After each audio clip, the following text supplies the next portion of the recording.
Saludos, profesora Enaidi, nuevamente por acá la estudiante Gleidy Soto, hablando esta vez un poco sobre lo que es el módulo 3 de el derecho laboral. Y para esto vamos a hablar de la remuneración y el salario.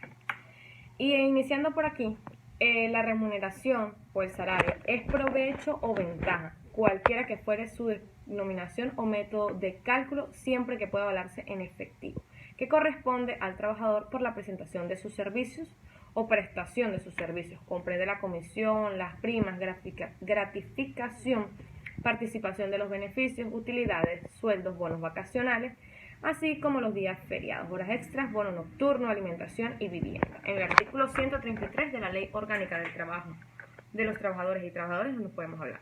El trabajador, o mejor dicho, el salario de un trabajador es irrenunciable y no puede cederse todo o en parte. Los tipos de salario: por unidad de tiempo, salario diario, por unidad de trabajo, pieza o destajo, y salario por tarea. Todo depende. Por unidad de tiempo es cuando se toma en cuenta el lapso en el que se hace un trabajo.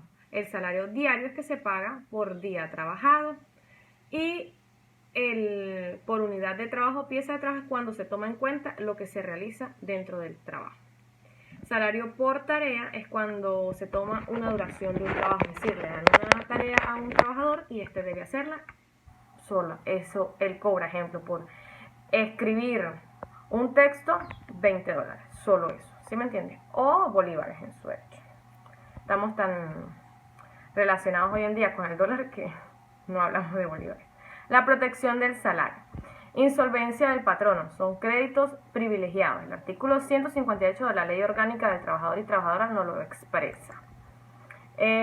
Ahora bien, el pago de salarios y formas de pago.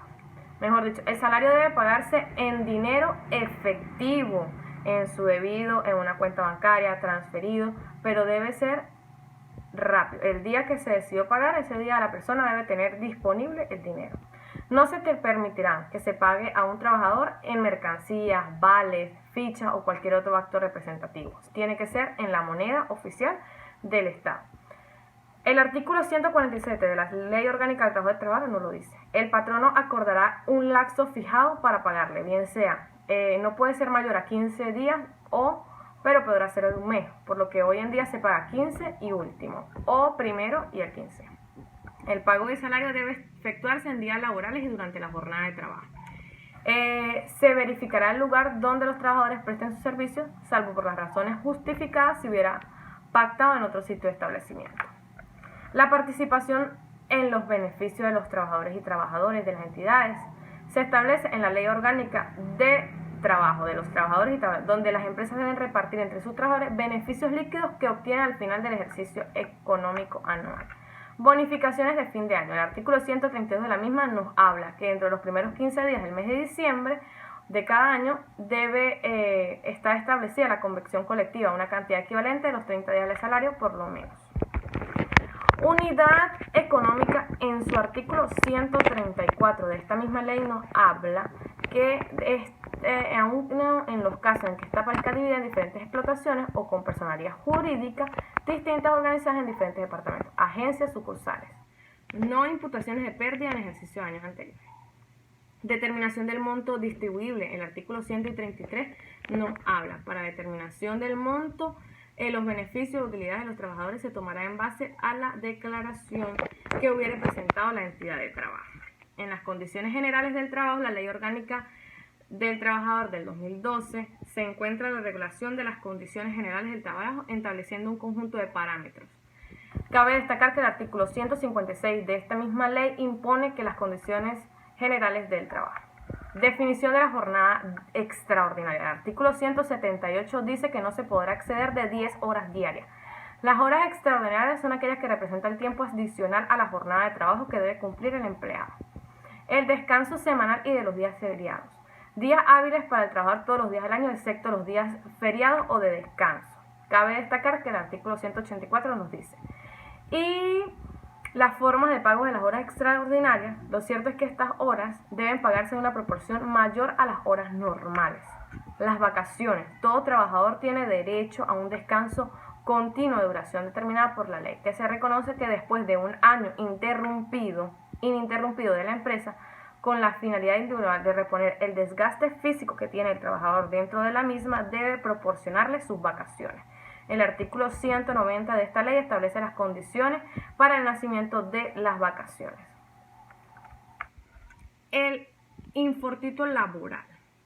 Este puede ser por un accidente, una enfermedad laboral, una enfermedad profesional o una enfermedad por un accidente. Son todos nombres, especies del género oportuno. La protección de la maternidad y de la familia. La Constitución de la República Bolivariana de Venezuela, en su artículo 76, dispone la maternidad y paternidad son protegidas. Integralmente, el Estado garantizará la asistencia y protección integral de la maternidad. En general, a partir del momento de la concepción, durante el embarazo, el parto y el puerperio. Trabajador doméstico. Son definidos tales como que prestan sus servicios en un hogar, en una casa o de habitación. El trabajador de los conserjes son definidos en el artículo 282 de la misma ley, que tienen a su cargo una custodia de un inmueble, atención, aseo o mantenimiento del mismo. Trabajador a domicilio. Se considera aquella persona que va hasta la habitación o hasta la casa inmueble con o sin ayuda de miembros de la familia, ejecuta un trabajo remunerable bajo la dependencia de uno o varios patrones.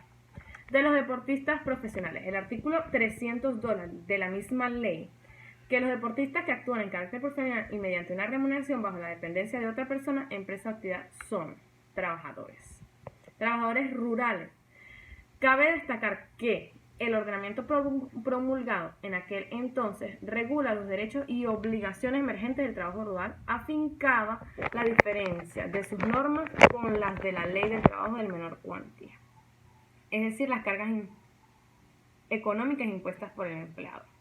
Trabajador terrestre, es el trabajo de conducir, conductor y demás trabajadores de vehículos de transporte urbano, interurbano, públicos, privados, pasajeros de carga o mixto.